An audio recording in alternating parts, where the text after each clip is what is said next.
just to kick this off, we are going to talk about the impact of digital marketing and physical therapy private practice, which is an extremely hot topic. So we're really excited to learn a lot from our panelists, who we have Matthew Creger, who is our media director here at MEG.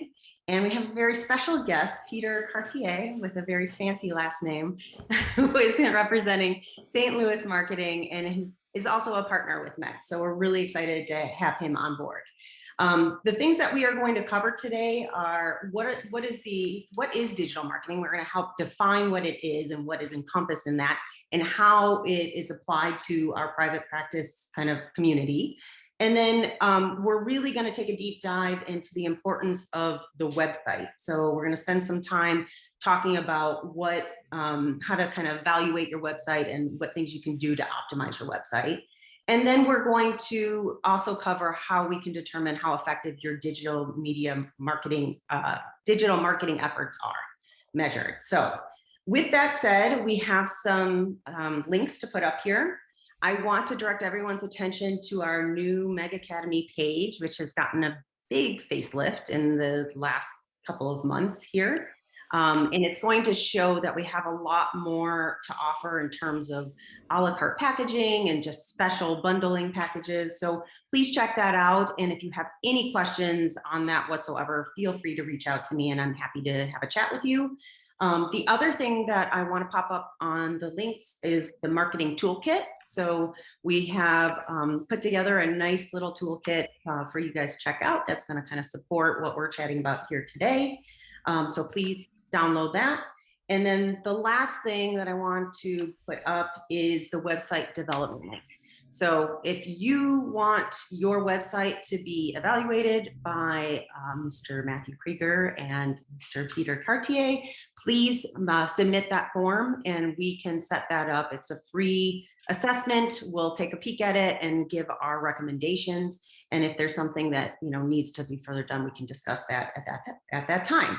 So with that said, Peter, since you are kind of new to the Zoomcast, I'd like to start by just doing a brief introduction. If you can tell us a little bit about yourself and St. Louis marketing. Sure. Well, thank you so much. I love being here. I love being a part of the MEG extended family, and I appreciate your time today for joining us. So my name is Peter Cartier, and I'm the owner of STL Marketing Department. So it's basically a way to help small businesses by becoming or bolting on to their marketing department. So just that expertise that normally requires an entire team. Just like most things, you can outsource to the experts and have them take care of that, so you stay focused on your business. So that's kind of the one side of me. I want to, at any point, Nicole mentioned, put things in the chat. So if you've got questions, we're talking about digital marketing today. We're specifically going to be talking about websites because that's something that Matthew and I work really closely on with MEG and with MEG clients. So if you have specific things you want to get covered, we've certainly got a lot to talk about, but we'd love to make sure we're hitting the mark with some of the things you're interested in. Yeah, and we will definitely pepper that in. And I will kind of say, we've worked very closely with Peter throughout the course of this last year, and he has been a huge impact in our success and, getting an awesome website kind of launched and put together. So I really am a big fan of his work. So don't hesitate, don't hold back your questions, because he's a wealth of knowledge. The first question that we have up for you, Peter, is, why don't we define this term, digital marketing? Can you do that for us, where you just kind of, broadly define what we mean when we say digital marketing? Yeah, I mean, it's not a far stretch to realize that it's everything having to do with kind of your digital or online reach. So where, you can think of traditional marketing as the cold calling or the going to events or billboards even. Most of that stuff won't make sense unless you're sending them or they're finding on their own a place where you live online. So obviously that's websites. The search engine optimization plays into that, but the other sides of digital marketing, or social media, your ads that happen there. Email marketing again is finding people and sending them back to your digital stuff. I know a lot of PTs have apps now, so that can be part of your digital marketing. But yeah, just all these different digital channels. And as we mentioned, we're going to be kind of zeroing in on the website, which is the biggest digital doorway for your patients to walk through. Yeah. And I will say, I know in the course of the last, and I keep saying this, I feel like, a lot and in the past year and a half, but our landscape has changed and the way that we market has had to evolve with this changing landscape. So, why does it make sense for PTs to learn about this digital marketing space? Why is it so necessary now more than ever?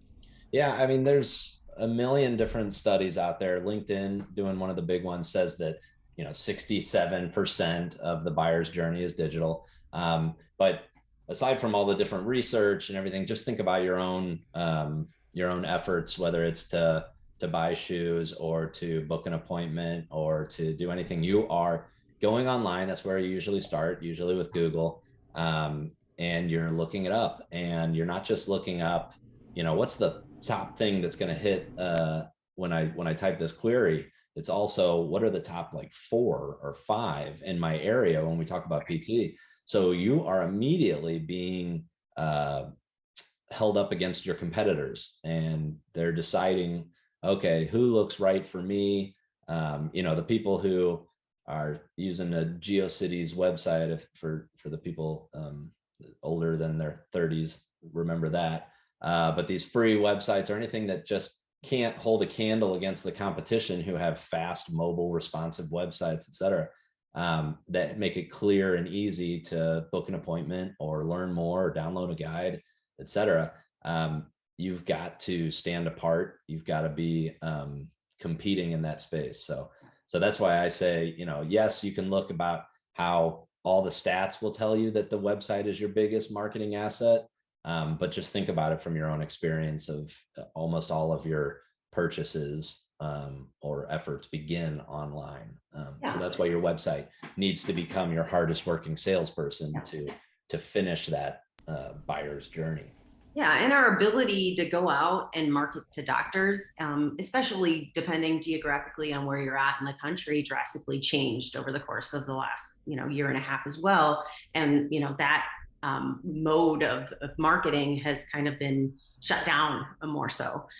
So, having this other, alternative way and diversifying your marketing practices, I think becomes critical to survival.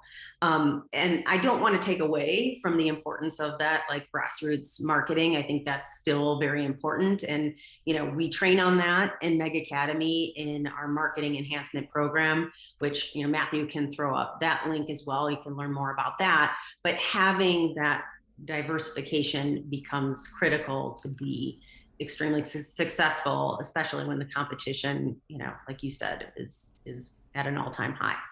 So that's very helpful. We talked a little bit about this prior to the Zoomcast starting, but you were explaining to me about inbound versus outbound marketing. Can you tell our viewers what you mean by inbound versus outbound and what Sure. the importance?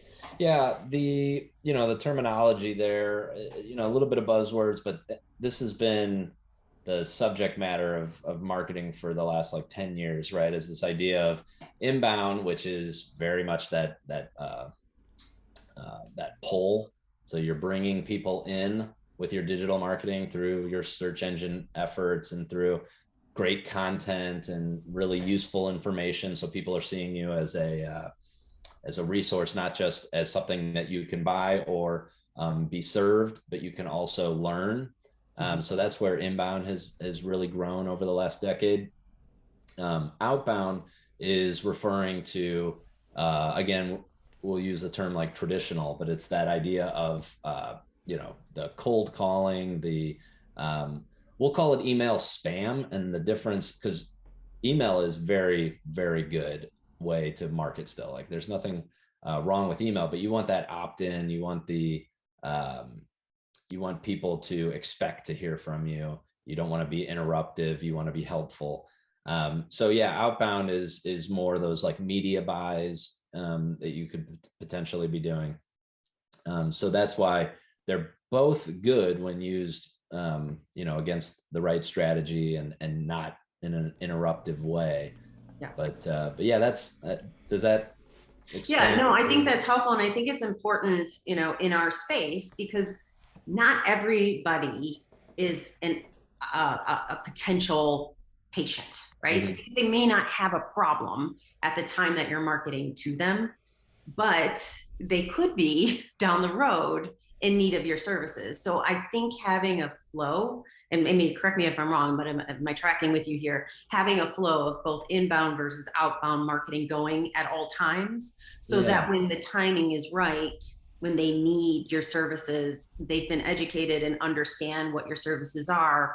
And when they're ready, they sign up and become correct. And another great example in the PT world with like outbound is the event attendance, right? So that can be, I know we've got PPS coming up and there's certainly industry events, but then we're talking about, in the PT world, you're a local business, it's all about community. So it's creating that brand awareness, which is going to track with exactly what you're saying, Nicole, of you're getting people to understand who you are, to know that you're people who are engaged with the community, and you're offering these services, so it's there, and they know where to find you when the time should come. But yeah, they would potentially subscribe to something at the booth or whatever, which is then taking them from an outbound situation into, now they're going to get fed the inbound content, the inbound marketing assets that you've created for that purpose. Yeah. I actually shut my camera off to run out to go grab something. My wife, who's got a PT business, threw at me there and doing an event this past weekend, and she's like, I want to be able to capture information, but she didn't know how to do it. And so I quickly built a QR code and just create a little flyer, and she used this with this code, and she got about 15 people just to pull their phone out, scan it, and now we have those people's information, and she can go in and make notes on it, or if we send out marketing later on, now they're in our system. Yeah. And so it's not just good example. The event and, oh yeah, I did talk to Stacy, but you don't have Stacy's information. You may not see her again, but now we have Stacy's information. We can target her more.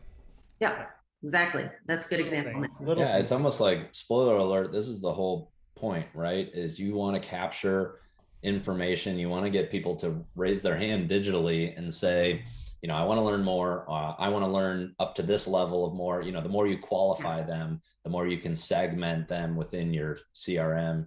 And where you're keeping your contacts. Don't get ahead of me. I'm going to explain. Yeah, next question. Let's upcoming questions. Edit this part out, and then no editing. We're good. Stay tuned. It's coming. But I think this is a good transition into talking about the traditional, marketing term funnel. Mm-hmm. And Peter, you can kind of enlighten us about, how we can think about it today, in a better way. I assume you guys are familiar with that, the idea of the funnel being, you've got everybody up here, the most amount of people are at the top of the funnel, and that's, awareness. So this is, after the event, we're going to use that because this is probably something you guys can all relate to. So the fun 5K race that you're covering and doing screenings or whatever. Exactly. Yeah. It is you have to be a part of 5K races if you're going to be a physical therapist. You have to be a free ride. I've certainly noticed that. Runners always get hurt. But yeah, so you've got the awareness stage, and so now you've got to, through your content, through your helpful people, through so service and everything else, you lead them into the consideration stage. So now they're maybe comparing you against others in the neighborhood.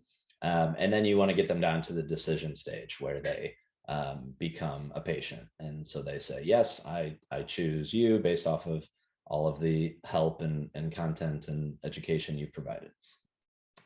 So that's the funnel. So that's how that would typically work.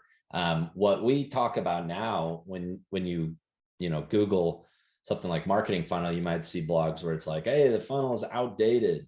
And what they're talking about is the idea that the journey doesn't stop at decision. Like once they become a patient, like the goal, especially in PT, is not to never see them again. Like, thanks for buying. Glad we did that, and see you never. It's to continue to serve that patient in the unique ways that your business or industry calls for, so that it's more, HubSpot, which is one of my favorite marketing platforms, is they call it the flywheel, because you're basically continuing to generate energy, and it's just going in a spin cycle to once they buy and go through, then you're serving them after the fact to the point that they buy again, and it just carries on like that. So no longer are you just flying through the funnel and being done with it. You're staying in this perpetual motion. Yeah. And one of the metrics that we use at Meg is, the repeat customer internal referrals. It's,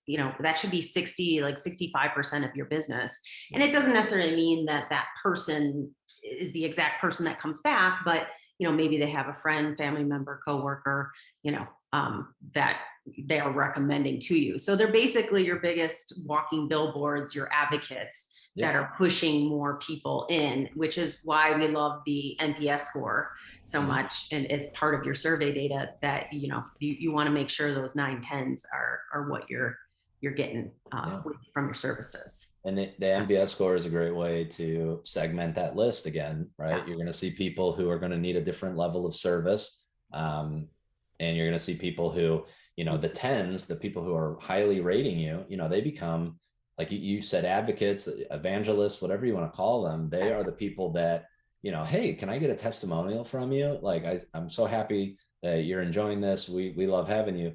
Can we talk about a case study or whatever? And then at the same time, if you, God forbid, get the 2s or 3s, then dig into what went wrong. It could just be that when they walked in, they slipped on some water, and that was the only thing that affected it. Or it could be a bad service, bad engagement with the front desk or whatever it might be. Stuff that you can jump in and solve rather than lose them forever. Yes, absolutely. So I love the NPS score. I agree. I totally agree. Okay. You alluded to this earlier, but having a strong CRM, and I know HubSpot has been great, for us. Can you explain a little bit more about the importance of a CRM and what it is and how you can use it?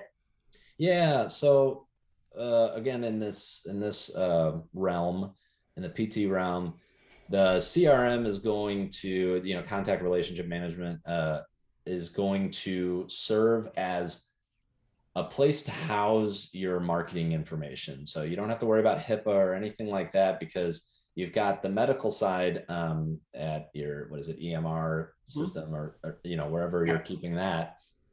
But HubSpot, see me for special pricing. The CRMs. That wasn't creepy at all. Yeah.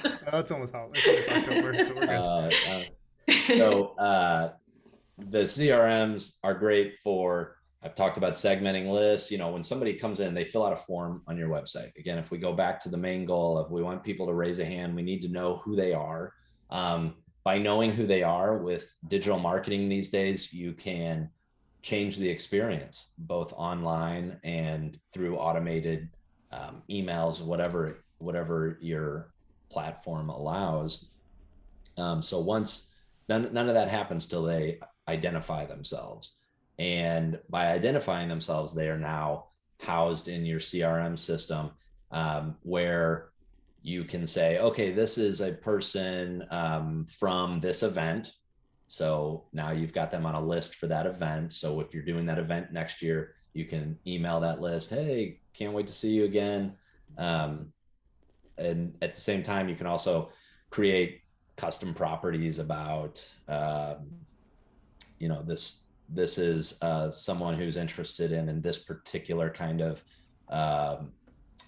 like dry needling or something, or like sports specific training. Yeah, you got it. And then serve them content. So basically create drip campaigns or email sequences where you would continue to reach out. But the whole point of the CRM is to keep all of these contacts and then segment them in ways that can make your marketing a bit smarter, because what we're trying to do is hit the right person with the right message at the right time.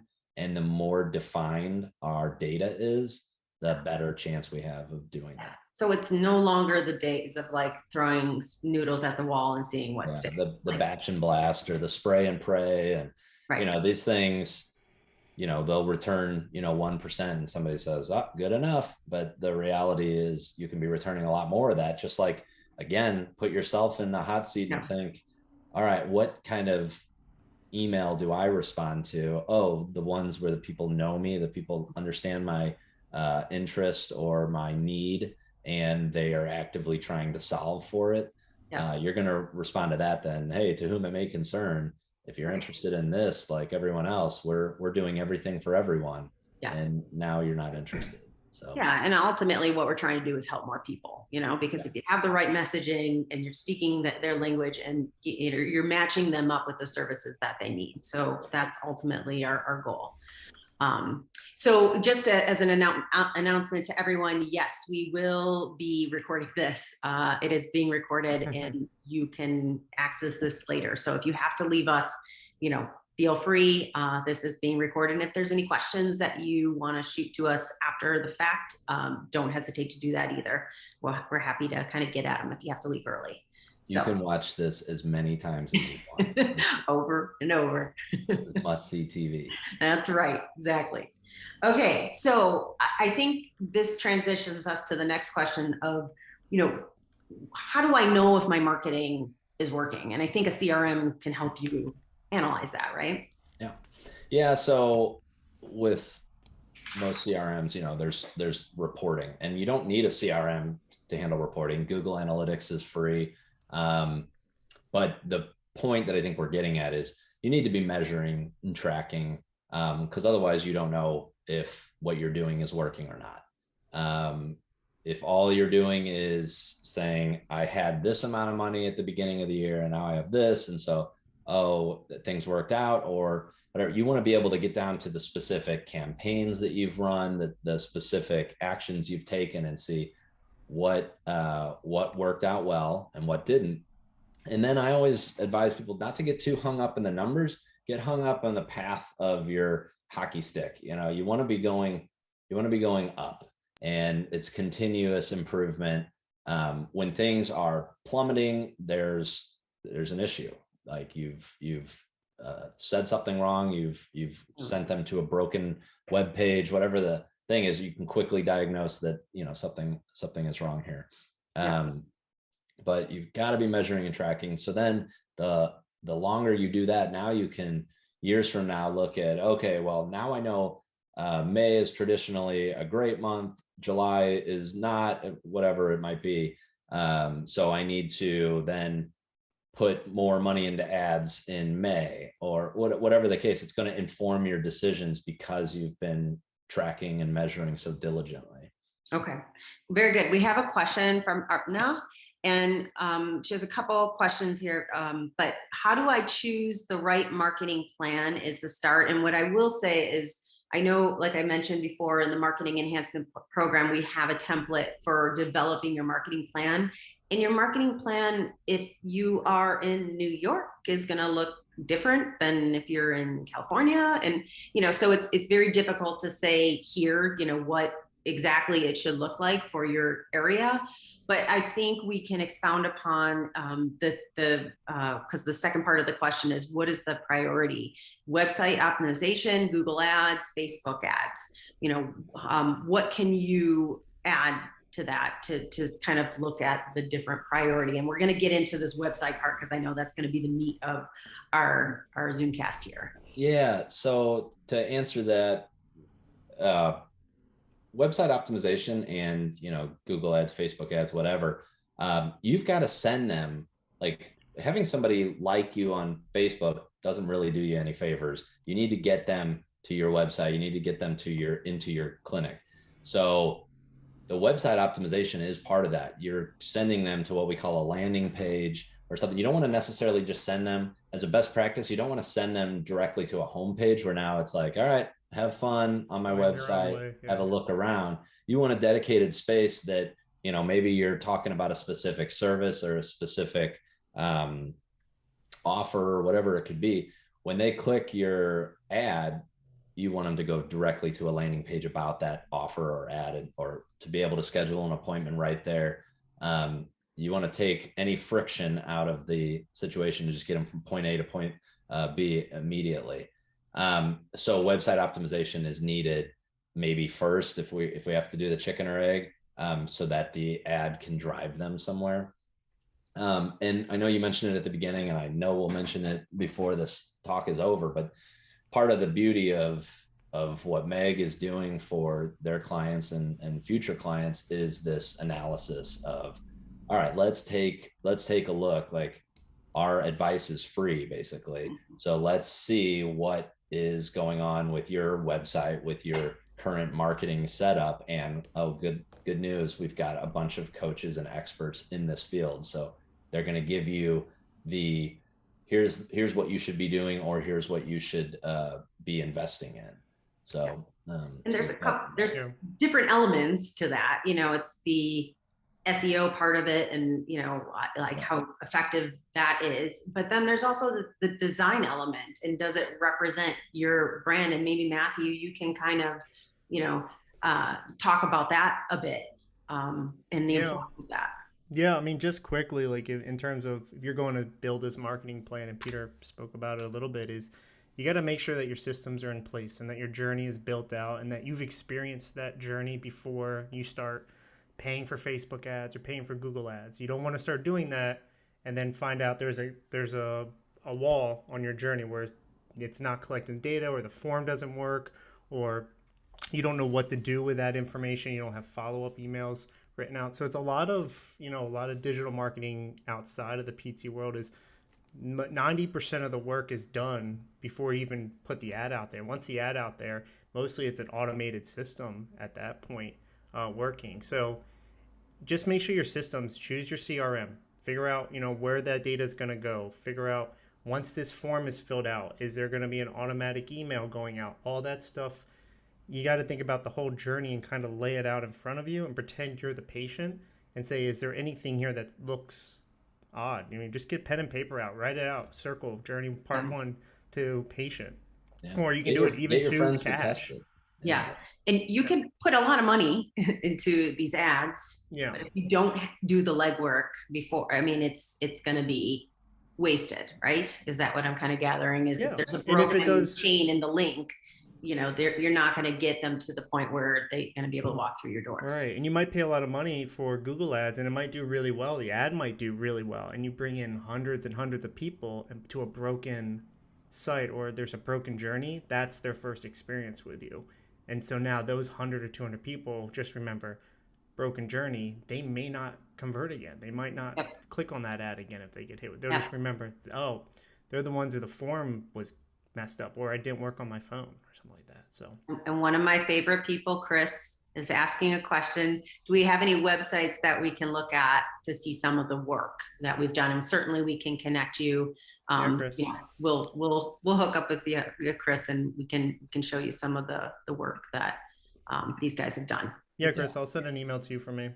Yeah. And to then see like what with a layer of automation and all of the kind of salesperson in the background, what's happening, you can see all that at megbusiness.com. Obviously, that's been something that we're just continually adding. We talked about the Meg Academy packages and pricing and everything like that, like and the journey that goes with that, and so there's a lot of different things to digest within Meg, as you for sure. Which kind of brings us to the traditional strategy for website development, or versus this idea of growth-driven design, which I know, Matthew, this is your wheelhouse. Can you describe what we mean by this?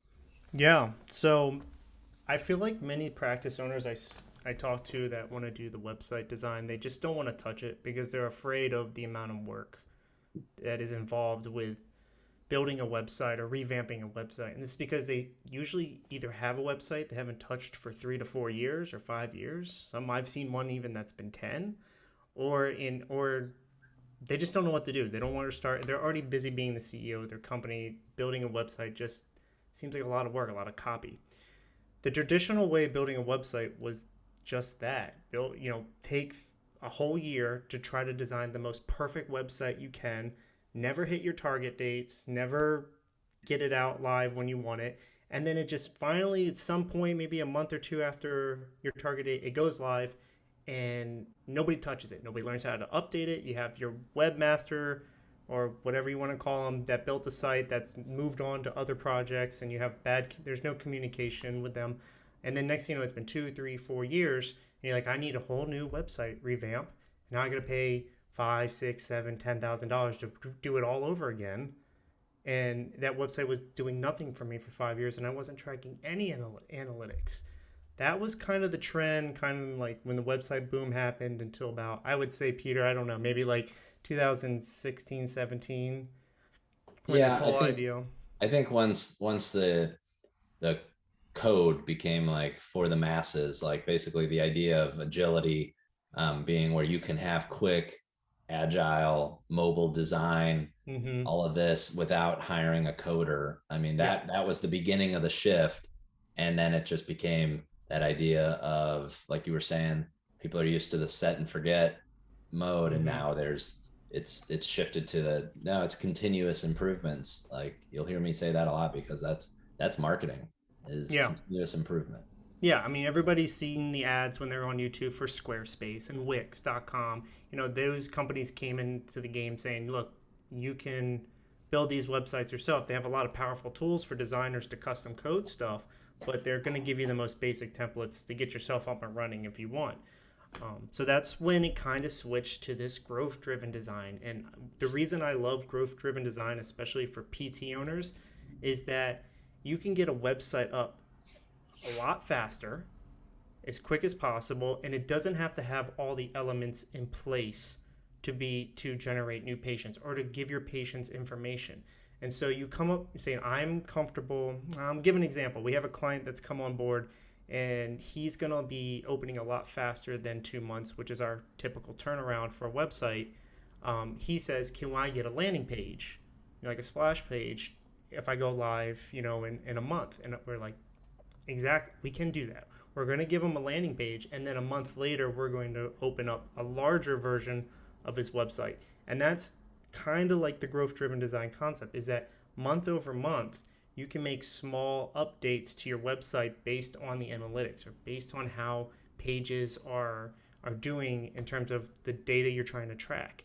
And then it makes it a lot easier for the owners to understand what's happening with the website. They can also give it to their front desk or their PCR or one of their marketing coordinators to say, month over month, I want you to be making 1 to 2 small changes on the website. I know we've come up with a list of maybe 15 things that need to be done.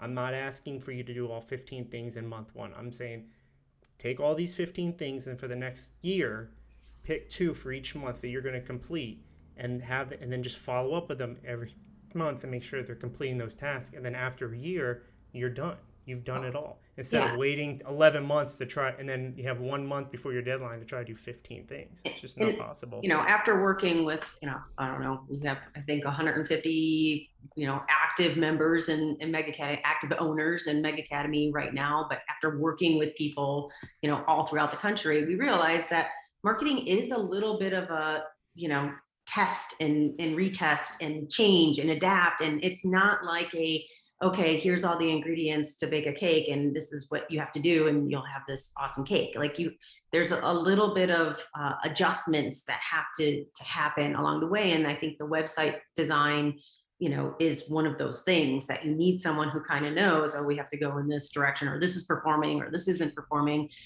Would you agree, Peter, that that's kind of how marketing, the nature of the beast kind of thing? Yeah, I mean, I would even say it's like you're using the scientific method almost, where you're coming up with a hypothesis and you're saying, hey, I wonder if we change this, or this is what in websites it's called, UX development, user experience development. But you don't have to be a UX expert to decide, hey, if I change the way that we're talking about this particular service, if I change the look of this particular page, whatever, what kind of I think I'm going to get a positive response to that. And so you do this little sprint of, all right, let's change that because it's easy enough to change with the new way of, and these tools that we use that are very easily editable.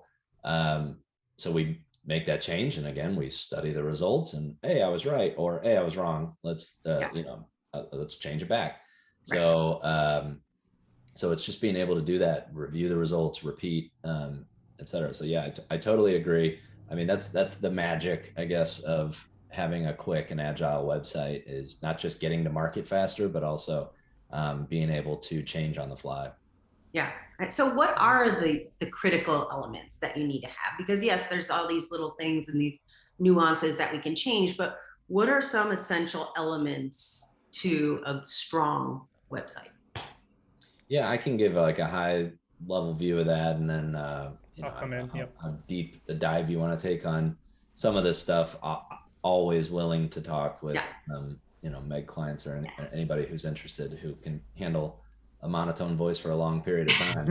but it's got to look great, right? It's table stakes at this point. It has to be well designed. So that means again, it's being held up against the competition. So professional, if you're an athletic rehab kind of vibe, you want to be sporty. If you're a real tech forward, you want to look techy, look more like the Apple website or stuff like that. So there's the look, there's the conversion side of it, right? You need to be generating leads from it. So as much as we all like having a fancy digital business card, like we need this website to convert. We need people to raise their digital hands, fill out these forms, et cetera. So convert users or traffic into leads is a big thing. Speed and agility, table stakes again. Most of the stuff you use, like with what we use when we build websites for Meg clients, we use some of the best different. We'll basically let the client choose from whether it's Squarespace or HubSpot or these different things that are reliable with their hosting and their uptime and their speed. All these things are very important because stability is everything. I don't have stats in front of me, but I'm sure heard that like if something takes long to load, like you could lose that person within a second. So that's important. And then finally, I would just say that all of the things I said, and it has to perform on mobile. So like it has to look great on mobile. It has to be easily seen and acted upon there. They call it responsiveness. So it has to be mobile responsive. And that just means if your screen, if your tablet, if whatever device size is getting smaller, it has to perform for each of those different sizes.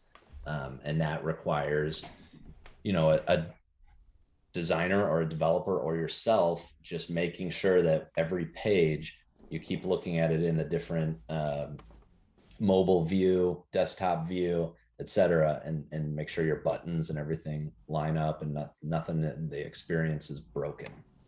Yeah, and I know, Peter, you've used this line before. It's like your website is your biggest salesperson. Yeah, it's your hardest working salesperson because it's 24/7 and everything. Yes.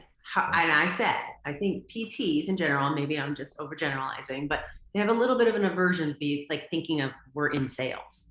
Mm-hmm. But the reality is that we're selling one of the best, services, products out there, and that's, wellness and health. And, I think that if we can kind of get our minds to shift to think of us as that, that's really what we're selling. I think that, it's helpful to think of it that way too. But then you're not having to do the pushing. It's your website that's kind of pushing people over that hump when they're making that decision.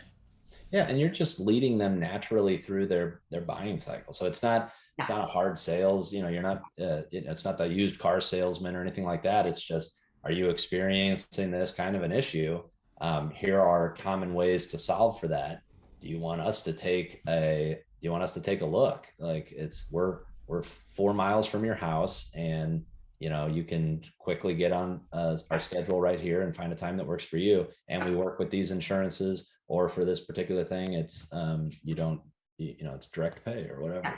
We have another question. Do you recommend the chatbots that pop up on the website?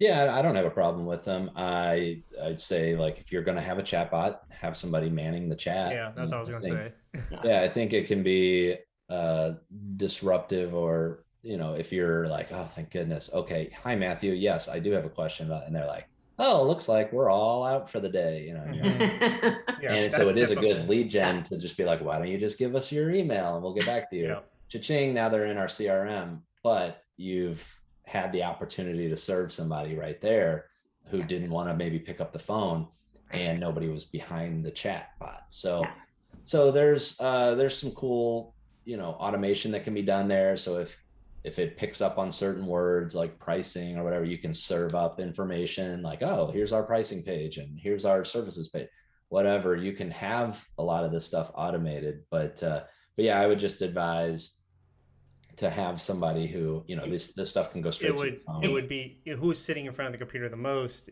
would be your front desk person. I mean, Yeah. that person, or you could have the chatbot set up. Say it's like your PCR or somebody that floats around the office or is out doing marketing. They could possibly get a notification system to their phone because they'll have that on them, and then they can get that way. They're not they can answer right then and there. And I would just make sure they're trained to be able Yeah. to know how to handle these different questions that come in, whoever it is that you assign. It's not just, a heartbeat. It's somebody that's been trained on how to handle different questions from the public. Yeah, it's just another, I guess it's just another way to solve for the buyer's journey. So if that's how somebody prefers to speak to you, you've got that ability.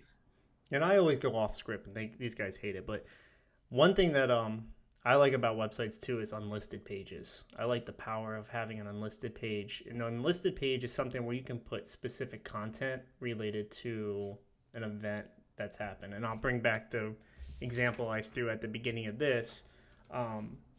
This QR code captured their information and then redirected them to an unlisted page where my wife, I was going to drop her name, my wife actually shot a short video just saying, hey, thanks for, it was great seeing you at the fall event. We were very specific to the thing. It was really quick to shoot. Thanks for coming to the fall event. We're really excited. We're new to the area. We just kind of try to hit some touch points, let them know a little bit more about us, what we did, and we got that out in their email. And we put that all on an unlisted page that only I with the link or anybody with that link can go see, and also I can delete it. So it's something that doesn't have to go public on my site in like a menu nav, but it was something I could create on the fly. And I just don't think a lot of owners are doing that or know that's even possible to do. They can create these one-off pages that are timed, and then they can go away after the event's over. But yeah, those are the landing pages that we were talking about earlier. And these particular ones, you don't want Google to follow. You don't want, it being served up in results, or, any people who aren't part of the exclusive target audience to see it. So yeah, that's another great. Your website is a digital, just think of it as just a page with a URL. It doesn't have to be any of the set in stone pages that you create on your website. It could be, it's just a URL link that can literally show them anything you want, any art, any video, any text, blank page, and it will generate that URL for you. So you kind of expand beyond your website and thinking that I can deliver information digitally just using my website, using all of its features. So how do I know if my website is performing? I think that's the kind of final question that I want to tidy up here, which I can't even believe it's been 45 minutes already since we started. Time is flying. But can you kind of hit on how you assess if a website is performing or not? Yeah. You want to go? Either. Well, you can fight for it. I want to see it. I'll go first, and then Peter can. He's always good at following up on me. You definitely have to set your targets, some type of target, before you just start looking at the analytics. If you're just sitting there and next year month, it's like, oh, well, the website page had 125 views. Well, do I know if that's good? Do I not know if that's good? So you need to say, okay, I want the website to generate me, say, 10 new patients this month. And how are you going to do that? You're going to create your certain systems or certain form that's only live for that 1 month. And you're going to start tracking that form. Okay, how many people filled out this form in this month? And how many of those people actually became patients? And then now you're setting, okay, I've hit my deadline, I hit my 10. Now let's go ramp it up to 13. Let's ramp it up to 17 and just keep growing month over month. So that's from like a patient statistic standpoint. I don't know. Were you asking more from performing, Yeah. like in terms of Yeah, like and I mean, I guess I technical can sides? jump into the other side Yeah, of it. do the technical side. Yeah, Yeah, I mean, there's the obvious stuff, right? You got your Google Analytics, or yeah. maybe your CRM is giving you this information because you've got a tracking code. Both of these require a Can tracking you, code. I just for all those, and I'm just advocating for those that don't know what you mean by Google Analytics. Can Yeah, you break it down as to what those different analytics are? yeah, Nicole, I was just about to. Here's But your thunder back. so now a tracking code is given to you or your developer or whatever, and it's placed in the back end of your website. So something that you never see, but it basically allows Google to report on how many people have come to your website, what pages have they gone to. So now you can figure out, first of all, am I growing traffic? That's a sign of that's a good thing. Um, and so if we're living this continuous improvement, we want that number to continue to rise, and we want to be able to track seasonality in traffic and everything like that. Um, it also will tell you things like conversion. So that's your forms again. How many forms have been completed, which has created contacts in your system. Again, you can track seasonality there. I mentioned, or maybe I was about to mention, bounce rate is something that is going to be shown there. That's saying how long were people on your website or your web page. So you want to increase that number. So when you start, maybe people are on your page for 30 seconds or 10 seconds and they bounce, and you look at the page and you think, well, that makes sense. I've got 2 sentences here and a photo. Like there's nothing to engage with. There's nothing to do. So I should build out more content on here, give them more of an experience.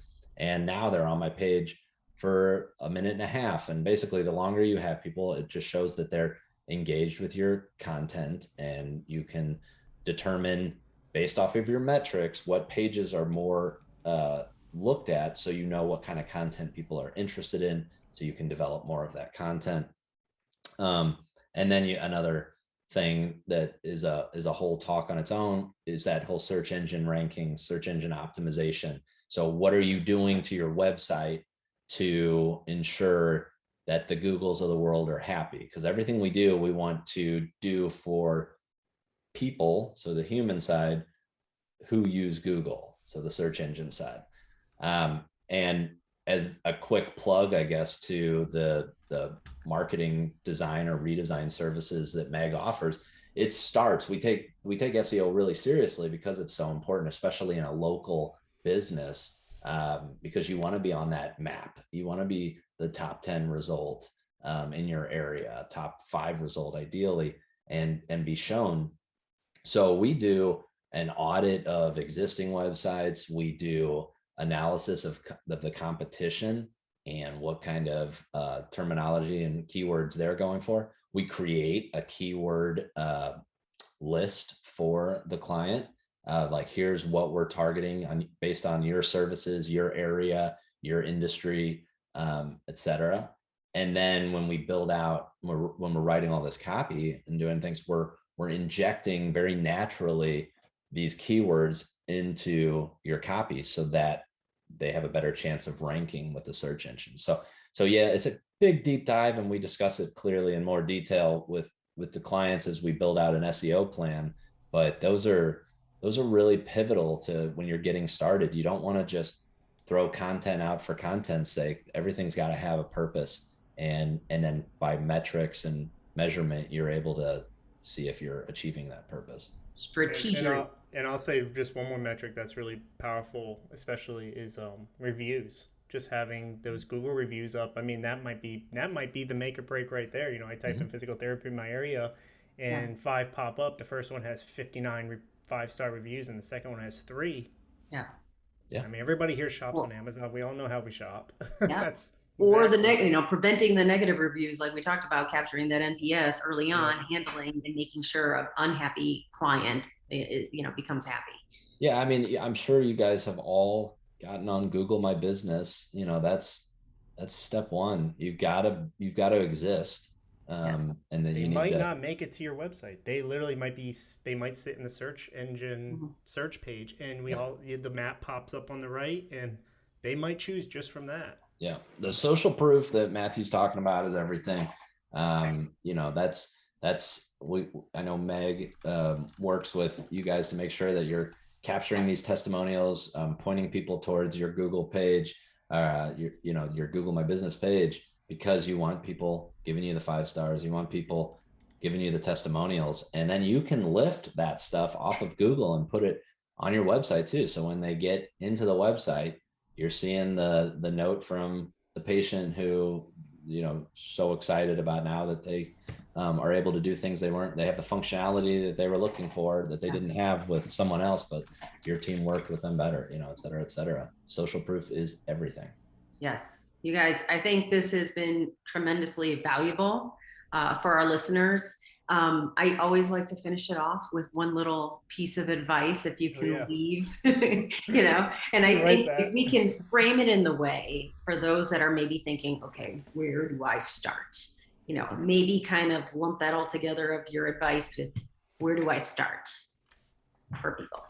Go ahead, Matthew. I'll go first, yeah, and I'll just kind of plug my own website analysis and kind of give you guys just a general overview of what that is. So, the links in chat, and I'll put it again after I'm done talking, is pretty much I view your website first as a patient. So I come in with a purpose. Maybe I pretend I've been referred to you, or a friend's told me about you, or I found you on a Google search, and I just kind of play out the experience that you're presenting me on your website. Do you have the insurance information? Do you have forms? Do you have bios? Can I see who's going to be treating me?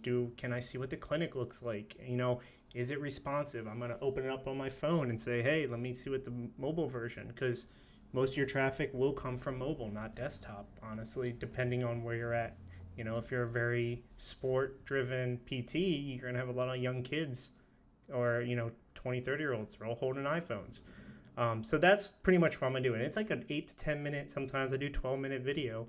And I'm just going to be very honest with you, and also look at your design from the design structure point of view, and just give you what I think would be best next step. So I just try to provide that value for you. And that's what that website analysis is. Yeah, I think that's a great place to start. Peter.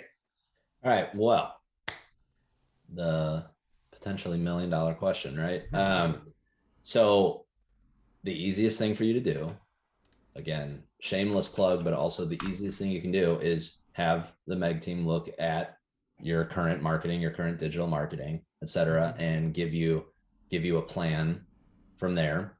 But if you're grabbing the reins yourself, the first thing you can do right now, which is an easy enough lift, is think through your buyer persona, like these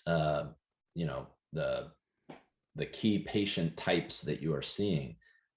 So you can go through some exercises online to look through demographics, and also beyond just like age and ailments and all these things that you could potentially group people into.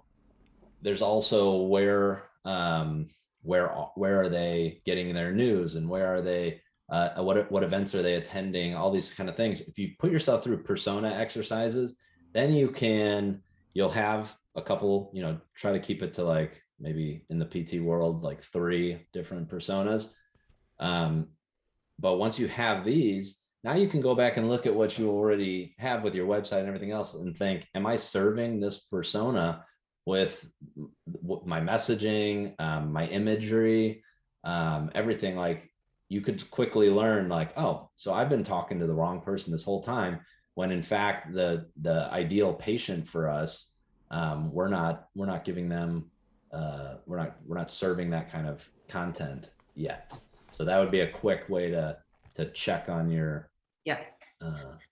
Yeah, website. I think I agree. My bit of advice is I do recommend outsource where you're not strong. So if this is not your strong suit, get people on board who are strong at this. And I think most importantly, people that understand our niche. So it's not Meg, find somebody who has done, marketing for PT private practice. it is there's a big learning curve if you have to get someone up to speed that doesn't know our industry. So I think if you can find someone and align yourself with someone who knows our industry and knows our niche, I think that becomes tremendously helpful on the front end of things, and will help ultimately in the long term. So that's my bit of advice. I do want to, before we sign off here, remind everyone we are going to be at PPS, and we really would love to see all of you. Our booth number is booth 817. 817. That's what I was going to say. Oh Fingers boy. crossed, that's the one. It's on the right. If you're coming in looking forward, it's on the right. And you walk. We're the ones waving. We and I don't want to give it away. I don't want a spoiler alert, but we're going to have an awesome raffle prize. So come see us and meet us in person. Oh man. Come for the company, stay for the prizes. Yes, exactly. So we're really looking forward to seeing you all in person. Before then, we will have one more Zoomcast. So we're looking at developing this to be end of next month. So we'll chat again before then, and we'll remind you again. But if we don't see you in the next Zoomcast, we hope to see you very much so at PPS. But I have nothing else. Thank you all, panelists, for your time. Thank you all of you who have stayed and listened to us for your time, and for those who are watching later. If you have questions, feel free to shoot us your questions.